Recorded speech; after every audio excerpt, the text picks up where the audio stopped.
Hi everyone, and welcome back to the Southerners Northern Garden. So it's the weekend before the fence installation, so there's a few things I need to get done this weekend.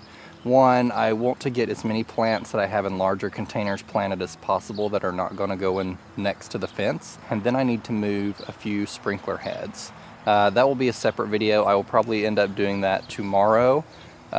Just because I need on this side of the yard, the sprinkler heads after they install the fence are going to be behind the fence, which isn't very good. I also kind of want to determine where the line is for the sprinklers to make sure they're not going to dig down when they're putting post and bust a line accidentally. So that's a priority tomorrow. For today, I'm going to be trimming up the willow. The willow behind me is a prairie cascade. It's roughly 3.5 years old, and I brought it home in the back of my SUV, so that will tell you how quickly it's grown. It isn't doing a whole lot of cascading yet, so I'm not sure if it was mismarked or what the deal is, but it is not weeping like a weeping willow should. So today I'm going to be using my 𝗣𝗜𝗗𝗘𝗢, which I really love. It's battery powered, and I do have a 60-volt battery, although it is a 20-volt tool. 20-volt battery will work in it just fine. I just had the 60-volt on hand because I have other 60-volt tools and they last a little longer.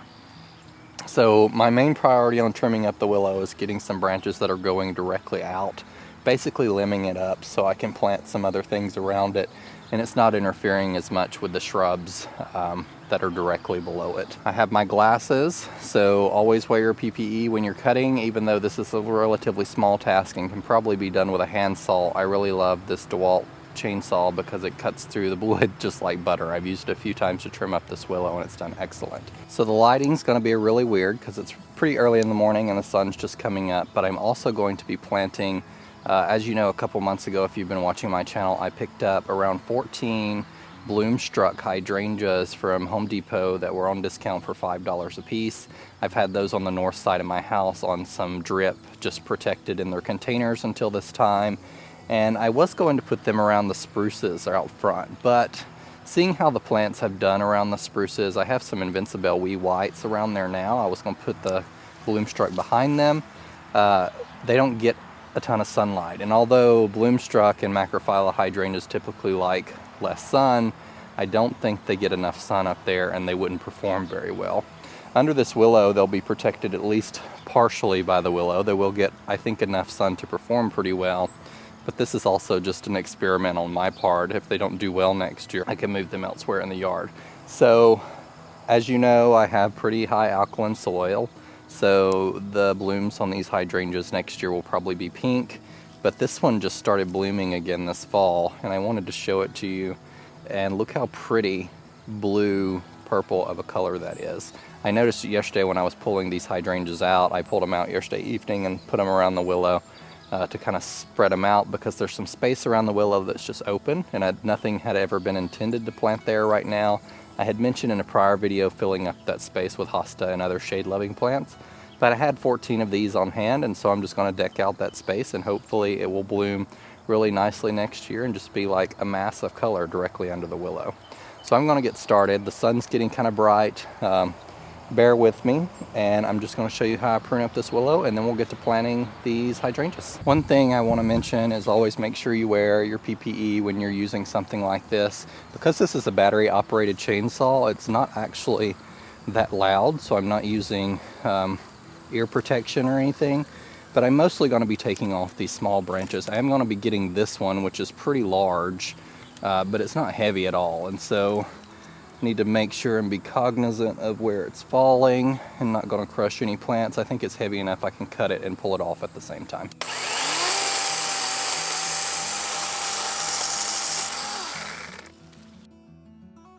As I said, it cuts through these pretty well, pretty much like any other chainsaw. I've actually used this when I was doing the 𝗩𝗜𝗗𝗘𝗢 culture bed that the dahlias are in to cut up some firewood. It struggled a bit on really old firewood that was really tough and really thick, but as far as going through a live tree, it does a really good job. I could essentially cut this entire willow down with it if I needed to.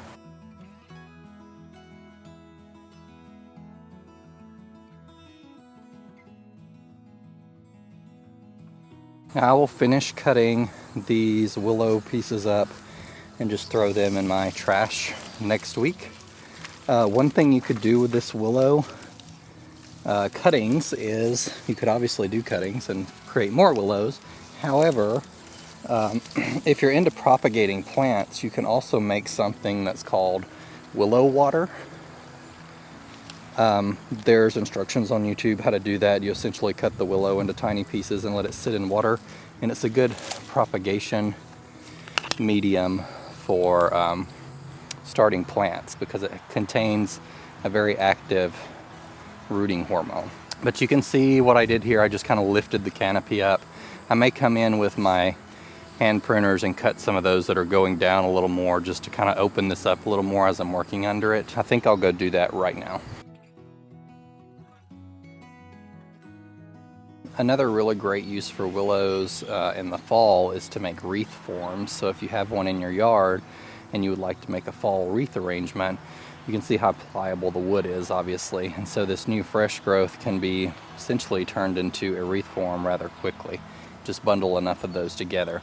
I was actually going to make a hydrangea wreath courtesy of 𝗖𝗓 and Margaritas, a video she put out a few weeks ago, but I just don't think I have enough time this season. I may get to it this week if I think about it, because I do have a hydrangea where a fence post is going to be going and they'll need to be able to get in there, so I'm going to have to prune it back a little bit on the south side. So that may be something I undertake this weekend, but the hydrangeas right now are browning out quite a bit, so they don't look their best, but it might be a nice little fall decoration to hang on the shed door, so that may be something I consider. So now that we're done with that, I'm going to lay out the hydrangeas how I think I want them, and I'm actually, because the containers are so tiny, I'm going to be able to dig those directly into the ground with my auger, I believe, and so I'm going to get those planted. If you've been watching my recent videos, I'm planting a lot of stuff, and I'm not putting drip on that stuff this season. I want them to be able to kind of root into the ground over winter. I don't want to give them a lot of supplemental water since we're getting quite a lot of rainfall this time of year. And so I want them to work hard to get that water and root out as much as they can, and I don't want to provide supplemental water so that the roots just sit in place. They need to seek out that water at least this fall. In the spring, obviously, these hydrangeas are planted under a willow, which is a very water-hungry tree, and I will definitely be putting drip on these hydrangeas, as well as nearly all of the other stuff I've planted in the garden that I've shown you. The barberries probably won't need supplemental water. If anything, I may put a ½ gallon per hour emitter on those because they don't like a lot of water, but also there will not be a whole lot of water in that area under the willow during the summer when we go through our typically 1 to 2 month drought, and so I don't want to have to be supplemental watering those either. I apologize for the lighting. I've got to get this stuff done when I can do it, and it's early morning. It's about to get really bright out here, so I'm going to move the camera a little bit so maybe it's not so bad so you can take a look, but let's get going.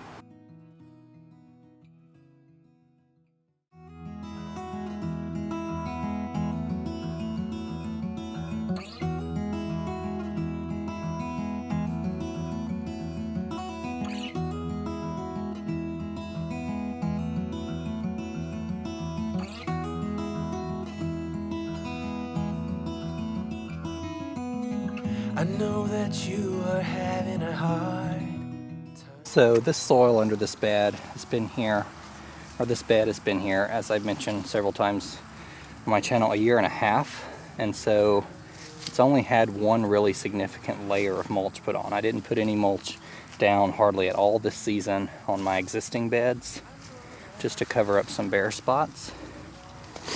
And the soil is already still very much clay and difficult to dig in, but it's a lot more crumbly than other areas of the garden that I just got started in,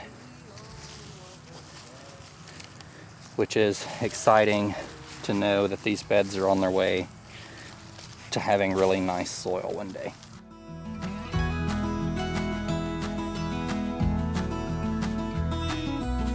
I know that you are having trouble believing right now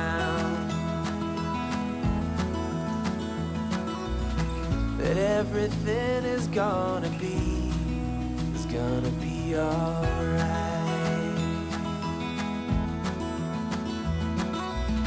I know that you